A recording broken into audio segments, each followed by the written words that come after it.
اعوذ باللہ من الشیطان الرجیم بسم اللہ الرحمن الرحیم السلام علیکم ورحمۃ اللہ وبرکاتہ۔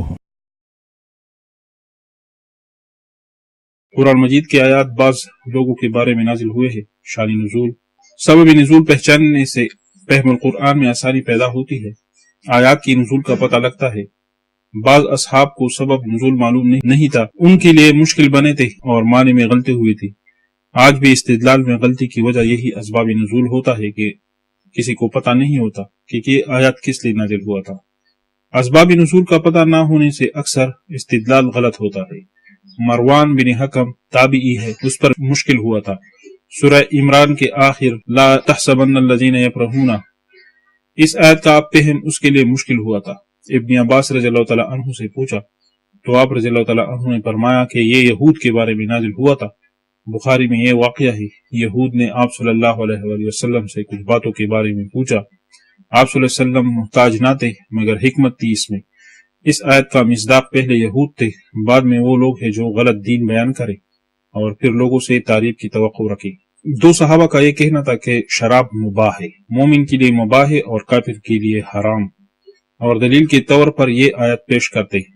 عمر رضی اللہ تعالیٰ عنہ نے جب پکڑا پوچھا کیوں شراب پی رکھی ہے تو یہ آیت پیش کی لیسا علی الذین آمنوا وعملوا الصالحات جناح فیما طعموا، نہیں ایمان والوں پر، نیک صالح لوگوں پر گناہ ان چیزوں میں جو وہ کھا چکے ہیں، جو کھایا ہے ٹھیک ہے۔ اصل میں ان کو شان نزول کا پتہ نہیں تھا۔ یہ ان صحابہ کے بارے میں نازل ہوا جنہوں نے شراب پی اور پھر شہید ہوئے۔ پھر مومنین کے دلوں میں یہ شبہ آیا کہ ان کے وجود میں شراب تھا اور وہ فوت ہو گئے، قبر میں چلے گئے، یہ تو غرق ہو گئے۔ تو اللہ تعالیٰ نے یہ آیت نازل فرمائی کہ مومنین پر کوئی گناہ نہیں ہے جو ایمان لائے تھے اور نیک تھے، شراب کی ممانعت سے پہلے فوت ہوئے تھے، تو اب وہ اس میں گناہگار نہیں ہے۔ حرمت کے بعد مومنین پر حرام ہے۔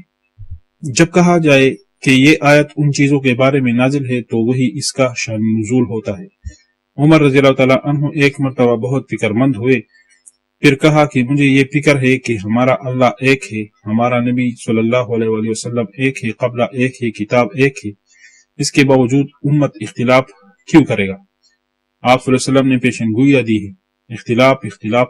عبداللہ بن عباس رضی اللہ تعالیٰ عنہ نے فرمایا بعد میں ایسے لوگ آئیں گے ان کو شان نزول کا پتہ نہیں ہوگا، جس کی وجہ سے اختلاف ہوگا کہ یہ آیت یہودی کے بارے میں ہے، مسلمانوں کے بارے میں ہے۔ عمر رضی اللہ تعالیٰ عنہ نے عبداللہ بن عباس رضی اللہ تعالیٰ عنہ سے اتفاق نہیں کیا۔ پھر رات کو سوچ و بچار کے بعد عمر رضی اللہ تعالیٰ عنہ نے صبح کو اتفاق کیا اس سے کہ آپ کی بات ٹھیک ہے۔ خوارج جو پیدا ہوئے وہ قدریہ اور دوسرے مبتدئین بدعت والے جو پیدا ہوئے وہ اس لیے کہ قرآن مجید کے غلط استدلال کرتے۔ ہر ایک دعویٰ کرتا کہ میرے ساتھ قرآن کی آیت ہے، قرآن حق ہے، مگر تیرا استدلال غلط ہے۔ یہود کے بارے میں آیا ہے وَلَا تَشْتَرُوا بِآيَاتِ ثَمَنًا قَلِيلًا، اب یہ اس امت کے بارے میں بھی ہے۔ آیت سبب نزول کے لیے خاص نہیں کرنا چاہیے، فہم کے لیے اپنے زمانے کے ساتھ لگاؤ گے، اس زمانے میں لے جانا پھر اس زمانے میں لے آنا، اس طرح تحریف سے بچا جا سکتا ہے اور قرآن مجید کا صحیح مطلب بھی بیان ہوگا۔ سید قطب شہید کی تفسیر ظلال القرآن کا یہی طریقہ کار ہے، بہت مشکل تفسیر ہے، سمجھنے کے اعتبار سے طرز یہی ہے۔ آیات پہلے شان نزول کے زمانے تک لے جاتا ہے، تفسیر خوب واضح ہو جاتی ہے، پھر اپنے دور کے ساتھ لگا لیتا ہے کہ اب بھی لوگ یہی کام کرتے ہیں۔ دنیا میں جو مشکلات آنے والے ہیں قرآن کریم میں اس کا حل موجود ہے الفاظ عامہ کے ساتھ۔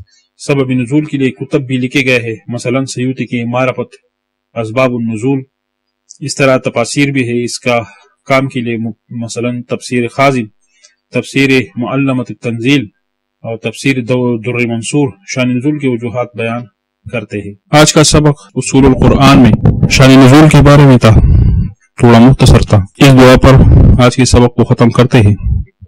رب کریم غموں اور پریشانیوں کو دور فرما، اے اللہ جو گھر بار کی وجہ سے پریشان ہیں ان کی پریشانیوں کو دور فرما، جو کاروبار کی وجہ سے پریشان ہیں ان کی پریشانیوں کو دور فرما، جو قرض کی وجہ سے پریشان ہیں ان کی پریشانیاں دور فرما، جو بیماریوں کی وجہ سے پریشان ہیں ان کی بیماریوں کو دور فرما۔ آمین۔ السلام علیکم ورحمۃ اللہ وبرکاتہ۔